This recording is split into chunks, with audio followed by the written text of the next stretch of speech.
Bonjour à tous, nous sommes le 25 mai 2023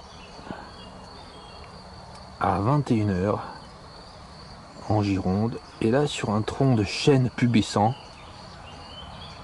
nous avons une blessure naturelle, hein, et de la sève coule. Et sur cette sève viennent plein de mouches.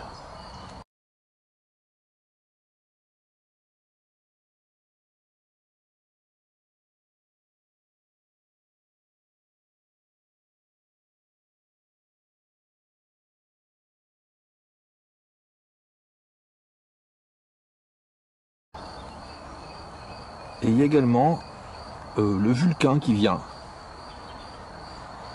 Le soleil va se coucher bientôt. Et il y a deux vulcains là qui volent et qui se posent et qui se délectent de cette sève de chêne pubescent. On sent une odeur alcoolique, un peu comme de la prune fermentée. C'est cette blessure qu'il y a sur le chêne là. Il y a plusieurs espèces de mouches également, des petits coléoptères. Et puis tout à l'heure là, je regardais les deux vulcains et je vois arriver un frelon asiatique. Alors comme pour la vidéo d'il y a quelques années, là, on voit un frelon asiatique et un vulcain sur un chêne, c'était pareil. Je regardais de près comme ça dans l'œilleton de la caméra. La différence, c'est que le frelon asiatique, il agressait les vulcains. Je vais essayer de refilmer ça. Là, c'est des frelons européens qui viennent par contre.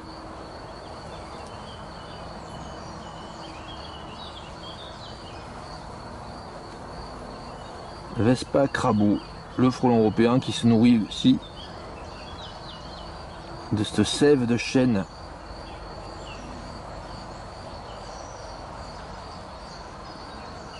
Alors il est tout craquelé le chêne là. C'est une blessure naturelle, hein. C'est pas un engin qui est venu le blesser. Alors je vous montre, il est 21 h là, pile cette fois là. Il était 21 h, enfin il est un peu moins de 21 h là, 21 h pile. Il commence à faire frais là, on est exposé plein soleil là, normalement, il y a 10 minutes là, il y avait le soleil qui allait sur le tronc. Alors ce frelon là, Vespa crabeau, hein, le frelon européen, hein, il se fait abondamment piéger par les pièges universels à insectes. Débiles, hein. Bon, je fais que le dire hein, dans ma vidéo. Ces pièges où ils mettent comme appât du sirop de cassis, de la bière. Cette odeur de bière là, d'ailleurs ça sent un peu la bière là. Ça attire énormément les frelons européens, hein. Avant tout les frelons européens, également les frelons asiatiques, mais ça attire avant tout les frelons européens. Et plein d'espèces d'insectes qui viennent naturellement là, depuis des millions d'années, hein, au niveau des troncs blessés, pour se nourrir de sève.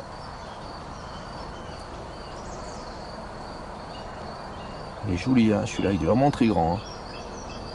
Il est plus grand que le frelon asiatique. Hein. Le frelon asiatique, hein, pour le piéger, hein. Préférable de faire des pièges avec des têtes de poisson. Ainsi, ce qu'on attire, c'est des frelons asiatiques. Également des espèces de mouches. Mais si on met une passoire après par-dessus qui est fine, on laisse partir les mouches. Il y a très peu d'autres insectes qui sont attirés comme ça par les têtes de poisson. Ce qu'on peut faire, on peut mettre après l'ensemble de pièges à tête de poisson, on peut le couvrir d'une poche plastique et mettre ça au frigo. Les frelons asiatiques vont être tout ralentis par la frigorification et on pourra éventuellement trier, enfin tuer uniquement les frelons asiatiques en les récoltant un par un. mais les pièges débiles à un point extrême, utilisés comme appât du sirop type cassis ou sirop de fraise ou sirop de grenadine additionné de bière, c'est vraiment d'une débilité extrême et extrêmement destructeur. Alors il y a des personnes qui font autorité, hein, qui travaillent, qui ont fait des tests à Bordeaux, hein, dans le parc. Il y avait le papillon, le petit marchand-Jean dans un parc à Bordeaux. Enfin je parle un parc de centre-ville. Hein. Le petit marchand-Jean il peut vivre dans les parcs de centre-ville, hein, s'il y a des arbres qui permettent aux chenilles de vivre. Ben, ces scientifiques, ils ont testé hein, les pièges universels à insectes, là, débiles. Un insecte attiré par la sève, comme ça, pour les produits fermentés. Hein. Et ils ont constaté que le petit marchand-Jean se faisait piéger. Et ces personnes qui font autorité, hein, qui sont reconnues par leur travail, leur diplôme, etc., ou leur poste de travail, hein, ont préconisé de ne surtout pas mettre de pièges universels à insectes. Ben, ce qui s'est passé, hein, quasiment en même temps qu'ils ont préconisé ça, il y a eu des centaines et des centaines de vidéos sur YouTube et d'autres réseaux sociaux hein, de personnes qui ont préconisé les pièges débiles universels à insectes. Donc j'ai mis sur ma chaîne dans les playlists, j'ai mis une playlist qui porte le titre Répugnante vidéo pour voir une personne comme ça, parmi d'autres, hein, qui a fait un piège comme ça, qui est très contente. Hein. Très contente. Elle a fait un piège et puis elle dit je suis contente, j'ai piégé plein de frelons. En fait elle a fait ça en copiant les gens qui prétendaient piéger les frelons asiatiques.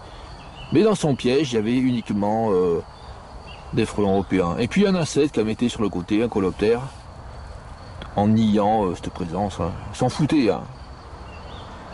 Ça a fait des dégâts considérables. Et les gens encore, là, pas loin hein, de cet endroit, là nous sommes proches de Bordeaux, hein.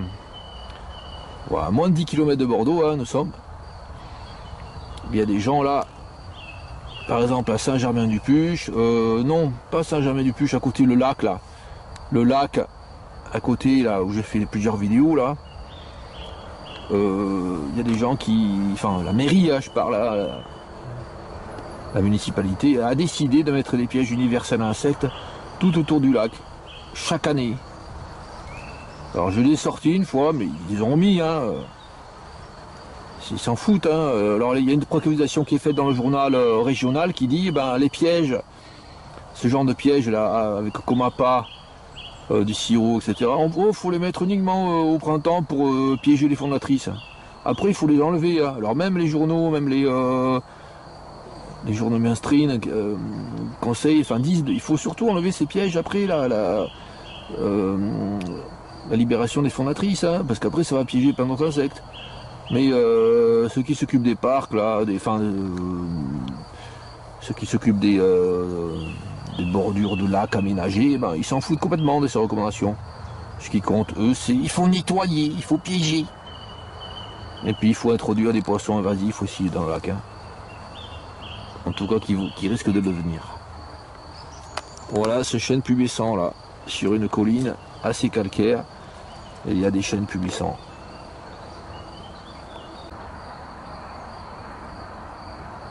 « 21h06 ». Alors ce genre de mouches là, ce sont des milliards comme ça de mouches qui ont été tuées par des pièges universels à insectes, attirés par les produits fermentés, sucrés, qui ont été tués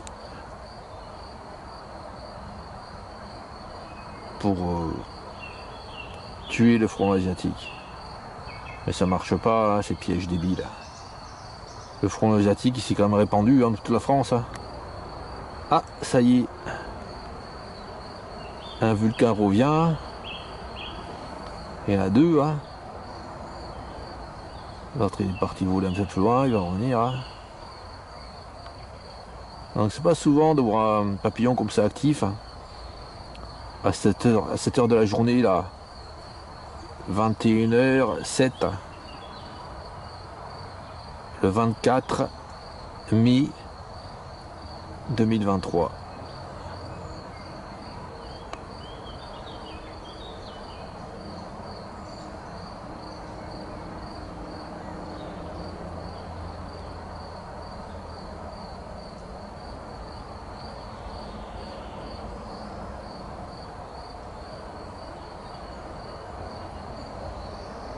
Très jolie couleur, hein. On peut remarquer le mimétisme remarquable des ailes, hein, par rapport là aux écorces. Ça c'est l'écorce, et puis ça c'est l'aile fermée.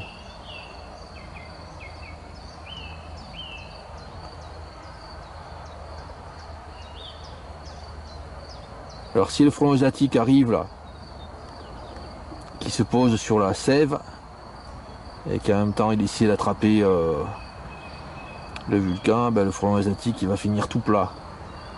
Parce que je vais l'écraser à la main, hein. C'est extrêmement facile d'écraser les frelons asiatiques à la main.